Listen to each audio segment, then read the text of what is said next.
Good day to one and all. This is another episode of Earthcast, and we are joined by George Amado, who is a freediver and dive master with a passion for the ocean and its ecosystems. A man who dedicates his time to explore the underwater world and raise awareness about the importance of coral conservation in Ghana. With a background as a swimming instructor, a lifesaver, he spends countless hours in the pool and ocean training to perfect his freediving skills. He is also an underwater cinematographer who captures the beauty and frailty of marine life, highlighting the urgent need for coral conservation and inspiring viewers to protect our ocean. When not in the water, he enjoys sharing stories and experiences from his adventures, motivating others to appreciate and protect the underwater world. Hi George, how are you doing? I'm doing great, Adrian. Yourself?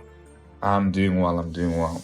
Oh, it's good to have you. Took a while. Apologies on my side, but it's good to have you here today. Okay, first question. When were you introduced to the ocean? Thank you, Adrian, for having me. From childhood, I grew up along the coast, had my primary education still along the coast. So from my classroom, you come out to the compound, that's the ocean right in front of you.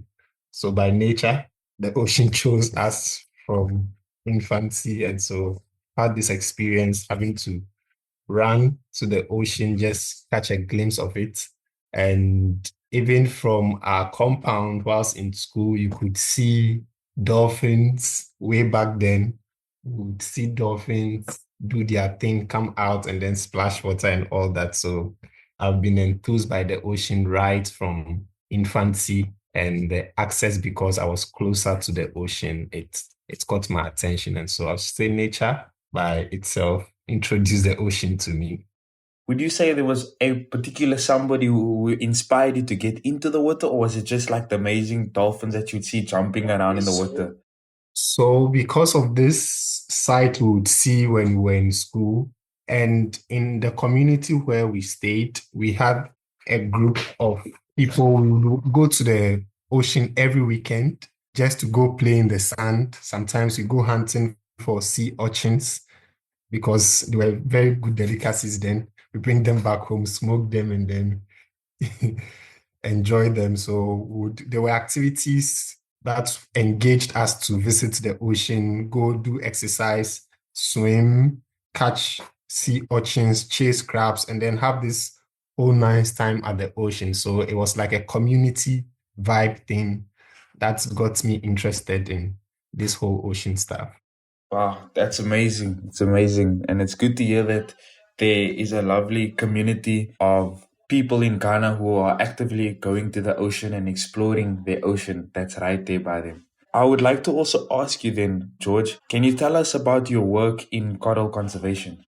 Yeah, currently my work in coral conservation is about exploring our ocean, finding out where we have corals. Recently, I discovered there was an abandoned oil rig about 6 miles from the shore in the central region part of Ghana that had some marine life or marine growth around, but I hadn't seen footages of this marine life. And so I decided to embark on a trip to dive around the rig and see what's there. And amazing, when I did this dive last year, December, I was amazed at the rich marine ecosystem around this oil rig.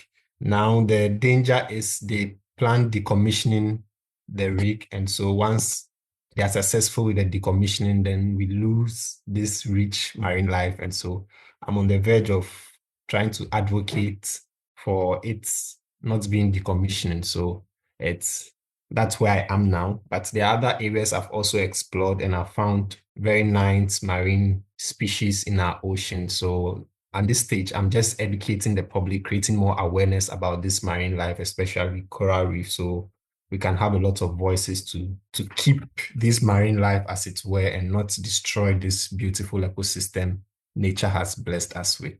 So currently, it's more of advocacy at this stage. That's beautiful. And I hope that you guys manage to win your case and we can keep the marine life. I would also like to ask you, what's your favorite marine species? I like the clownfish. Most of the dives, because I I'm an underwater cinematographer. When you go, they kind of encourage you to feel at ease to take picture because they come just dancing in front of the camera, posing, and so it kind of builds this connection that there is even a species that is encouraging you, helping you to learn your new skills. There's something in the ocean that is attracted to your enthusiasm to even film. So it makes me feel welcome over there, knowing that if I go, I'll find my clownfish who will dance in front of my camera and all that, give me different poses and all that. So yes, they are one of my favorites, I should say. Oh, that's amazing. That's amazing. And to follow up with that, since you are a cinematographer, what have been some of your underwater highlights from your cinematography career? Yeah, so there's this time I saw five tip shark sleeping under a reef, and it just wowed me because that was my first time I was seeing this number of sharks at a go. All right, so I thought, wow, this was amazing, and it's sincerely it was because they were sleeping. That's why I even had the courage to film them because if they were swimming, I didn't think I had mastered the courage to face the sharks as at yet because of this stereotype stories we've heard about sharks and all that and seen in the movies, which I know it's not true.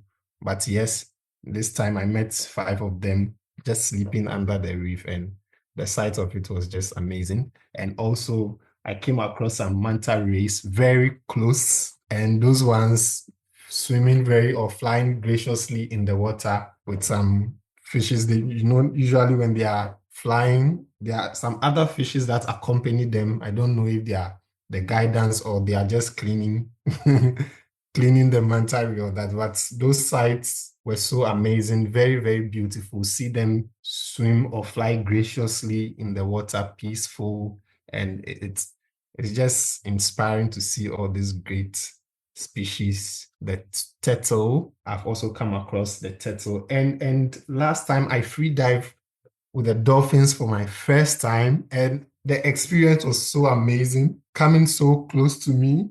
And one thing that happened is these dolphins were playing with us in the water and not knowing they were luring us right to the shore, and we had this huge waves come wash us. I almost lost my camera and I said, wow, you could be caught up in this all experience and even lose your sense of direction in the ocean. But altogether, it was a very, very nice experience. And I feel everybody needs to have this experience too. Sure. No, everybody does need to have that experience. Hey, sound like a lucky guy when you're in the ocean. Manta rays, sharks, dolphins. Sure, that's amazing. But tell me, when you were with the your encouragement to swim with the sharks and go to video them, you say you went only because they were sleeping. What would have happened if they woke up? Were you still gonna be confident and still gonna be recording? That's what's okay for now. By then, it would have been a no, but for now, yes. Because I have gained it. This was a while, very, very, when I was new to this diving and whole thing, less experience and knew less about this marine species. But now I've advanced in the career, and so now I know better. So if it was then, it would be a no, but now I don't mind swimming with a lot of sharks around me. I love that. I love that. That's also a motivation to those who are listening in. At first, when you go inside, there's always a bit of fear, but the more you spend time in the ecosystem, you learn to be friends with the animals and they learn to accommodate you as well, and the fear slowly subsides away. That's very true. That's very true. I want to ask you next with regards to free diving in a competitive space. What's happening in Ghana regarding the recreational and competitive free diving space? All right. So right now in Ghana, it's amazing. There's nothing like competitive free diving happening in Ghana right now. And so last year, when I took my free diving lessons with Nelson, he opened my mind to the opportunities where we could have something happening back in Ghana. We went online to check activities of free diving in Ghana, and there was none. And so it got me thinking, wow, I feel freediving, it's something that should be common when it comes to the locals and you find there's no activity. So I was like wondering what's happening. So it afforded me the opportunity to go back and start working on something. I got an organization registered, that's IDA Ghana, which should start carrying out some freediving activities. So when I went back, I got it registered, got some few colleagues. We started training, at least with the breath holds and all that. And amazingly, one of the guys, for his first time, he did 3 minutes, 50 something seconds. I'm not so sure about. And I thought that, wow, we have the potentials, and given the structure and the opportunity, would have amazing people making big name in this space. And so I have started something now. So that's the only thing that I know of. And we are creating the opportunity for us to have more people trained and certified so that we can build this community and engage in local and then national competitions and even competitions across Africa and then the world at large. So currently that's the state. Very little is going on here in Ghana, but at least we have started something, and so we just watch it grow over the years and see where we can take this to. Wow, that's amazing. Hey, 3 minutes, your first time. That is incredible. Somebody needs to tell me about that guy's diet and lifestyle. Yeah. Uh, but it's nice to see that something is started. And I know that you've said that you've been when you were younger, you guys were hunting for sea urchins and things. So that tells me that there's definitely a history behind freediving in Ghana. So would you mind telling us a story about the history and the cultures of freediving in Ghana? Okay, so generally, because I grew along the coast, so generally you would have, even when we would go to the ocean to swim, especially in the sand, among ourselves, there was this intrinsic challenge in each and every one of us to see who could stay under the waves longer than the other.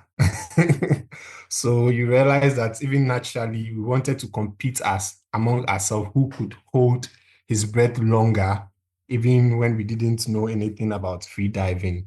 And so we'll go just get lost in the ocean when the waves are coming, we just go beneath the waves and see who comes up last. If you come up last, it means you win that challenge, as it were.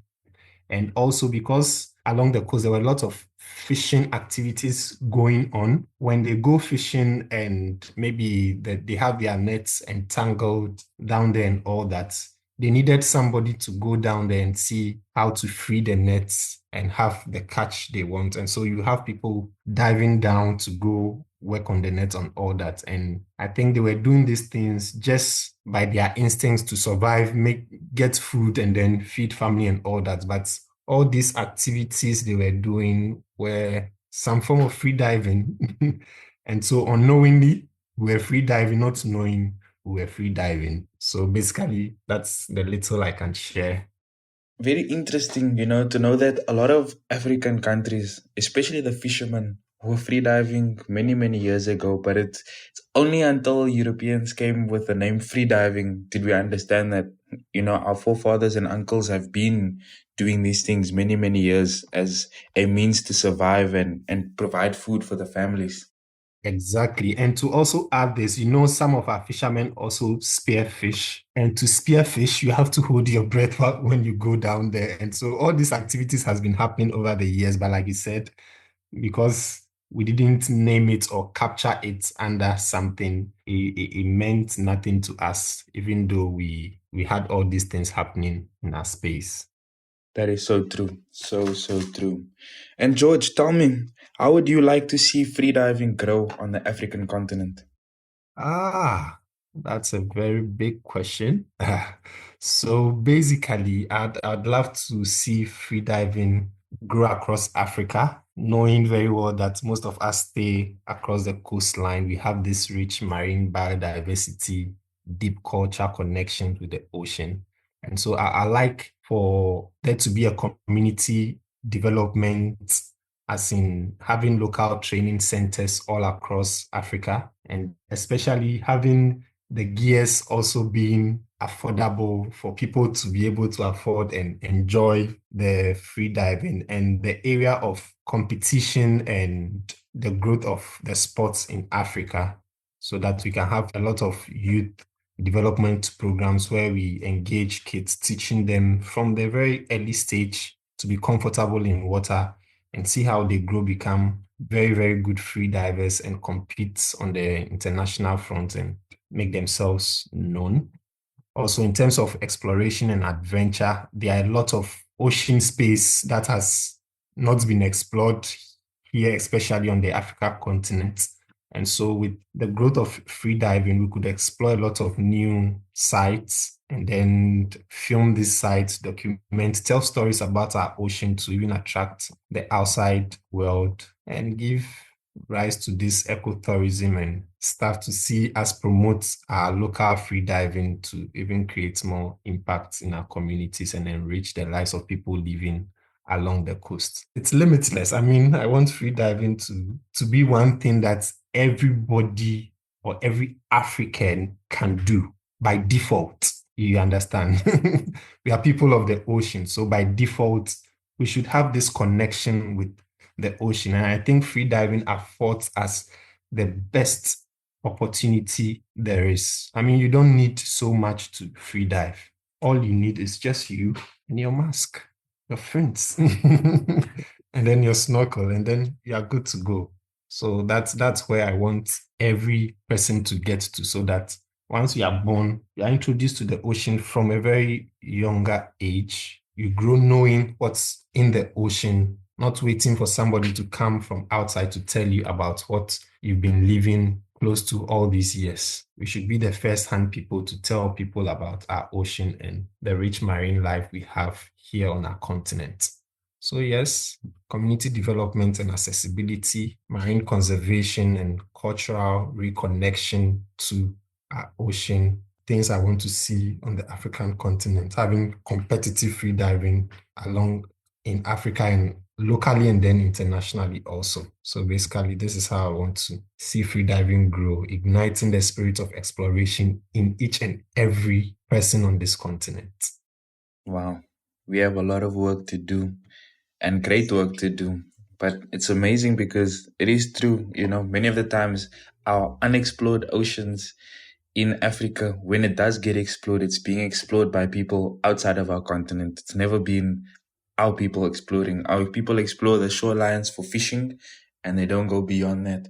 And if we do get to the point, and when we do get to the point where all our little ones are able to swim and able to explore the ocean, and we're able to, like you say, we just need mask and fins, we can then explore a lot more of our ocean, and we can be in touch with right there that God has given us. That's put just on the outside of the sand for us to explore and enjoy.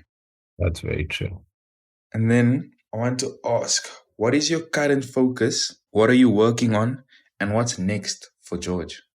All right. So currently, I have thought of this thing. I'm the only person who is on this line, on this trajectory. So currently, my focus is getting more people. And thankfully, I am a scuba instructor now. And so with the needed help, I can also train more people, certify them to get connected to the ocean. And I'm excited that part of the scuba program, the first thing is the snorkeling, introducing you to the snorkeling system and how to snorkel. And that's the even basic for free diving. And so I realized that in teaching people how to scuba dive, you first will introduce them to a bit of snorkeling and then free diving, as it were. But just so that for this one, they are not holding their breath as at yet. But at least it affords me the opportunity to talk to people about free diving and how that affords us easy accessibility to the ocean. So currently I'm building a community of people to get interested in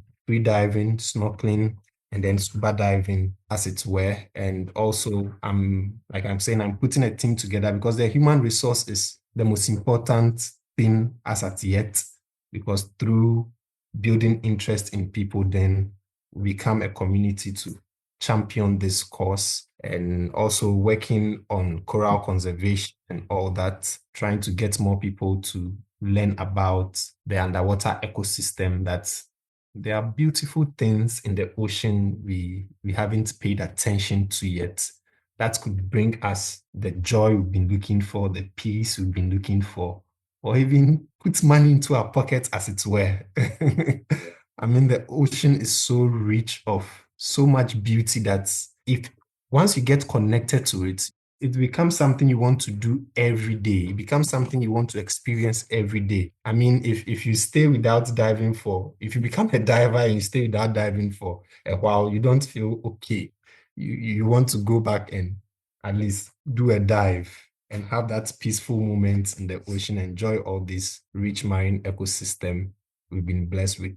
And so currently that's what I'm working on, building human capacity, educating our local communities on coral conservation and in our water ecosystem, and especially the ocean. And the next thing is to have a local dive center in Ghana, because I've realized there is no dive center in Ghana. So if you want to train or become a snorkeler or a scuba diver or a free diver, there is no dive center to walk to and get this training. And so that's the next thing I want to see happen in Ghana.